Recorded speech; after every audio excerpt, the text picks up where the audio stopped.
no release contracts with non-recurring terms. SAP Ariba's contract compliance functionality enables your organization to model complex contract terms that you have negotiated with your suppliers. One such type of contract is a no-release contract with non-recurring terms.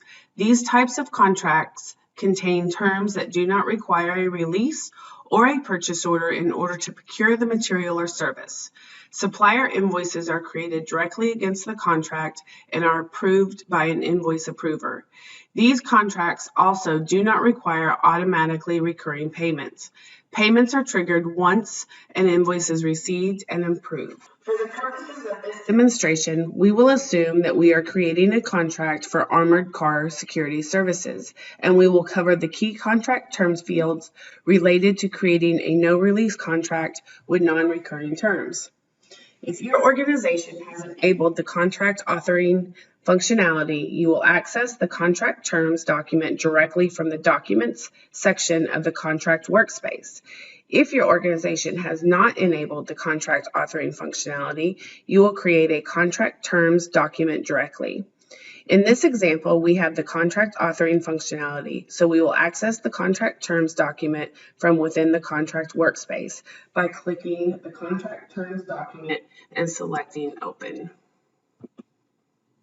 First, note that the contract terms document is a wizard with 9 sections on the left. The first section that we will configure is the definitions section. The definitions section will pull in initial detail from the contract workspace, such as the contacts, effective and expiration dates, and the supplier.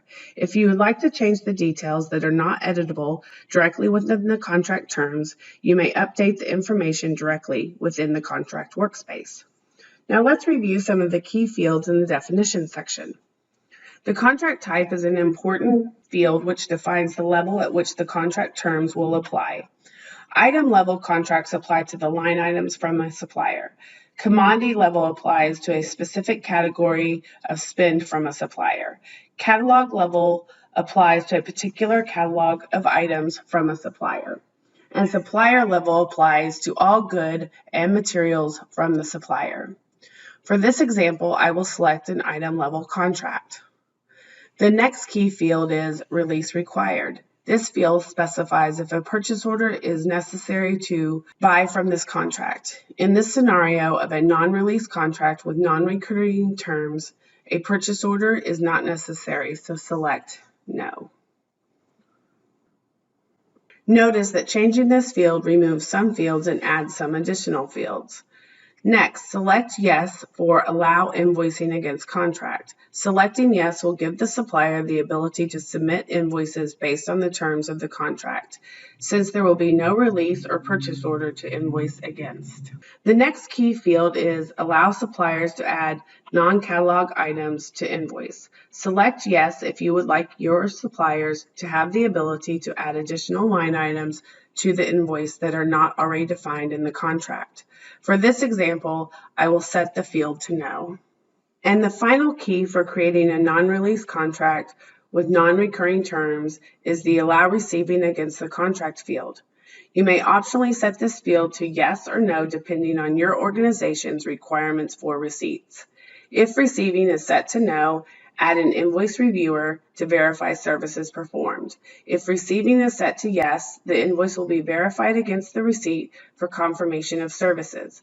In this example, I will allow receiving against the contract. Once you have completed with your definition section, please click Next. The next section is the Limits section. In this section, you can define the minimum and maximum limits to purchase against the contract. You can also define approvers if the minimum or maximum levels are passed. Let's assume that this is a $250,000 contract and set the maximum limit to $250,000. And click Next. The pricing terms section is where you can define the contracted terms for the items, commodities, catalogs, or supplier depending on the contract type selected in the definition section. In this scenario, we selected an item level contract, so we will define the contract terms at the item level.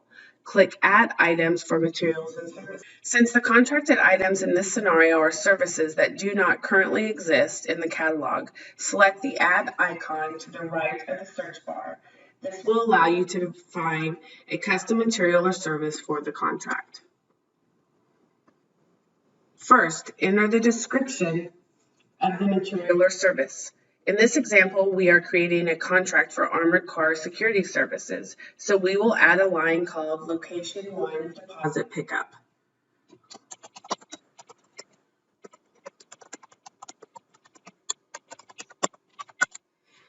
Next, under the commodity code field, type Guard Services and select Search More. Select your final commodity code. Next, we will enter our negotiated rate of $100 for this service. Finally, enter the supplier part number. In this example, we will specify pickup location 1.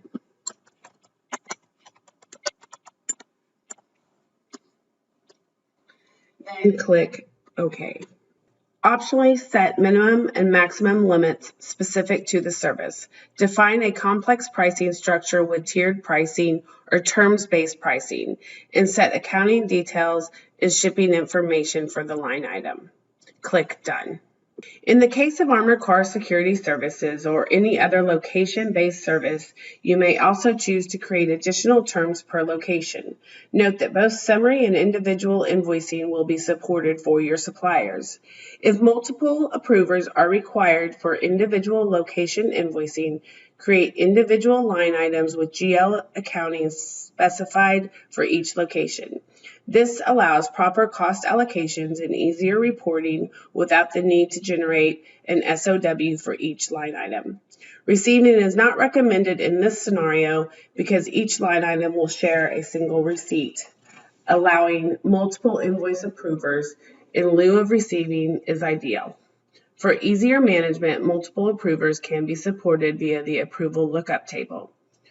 Once all of the individual line items have been added, click Next.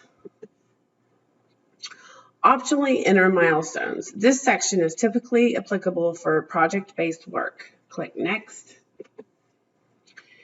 In the Access Control section, optionally define users that will receive notifications based on available contract limits. Click Next. In the Payment Terms section, define the payment terms to be applied to payments related to this contract. The tool defaults to your organization's default payment terms. Click Next. In the Appendix section, optionally upload supporting documents such as the actual executed agreement and click Next. Add comments if necessary and click Save. To make your contract active, click the link for the contract terms document and select Publish. Depending on your organization approval rules, you may need approval before the contract is approved. To view the required approvers, click on the Approval Flow tab. Finally, click Submit once your contract terms are fully approved. The contract will be active and suppliers will be allowed to invoice against it. Thank you for your time today. If you need more information about enabling categories of spend with the Ariba Contract Compliance functionality, contact your Customer Engagement Executive or access connect.ariba.com.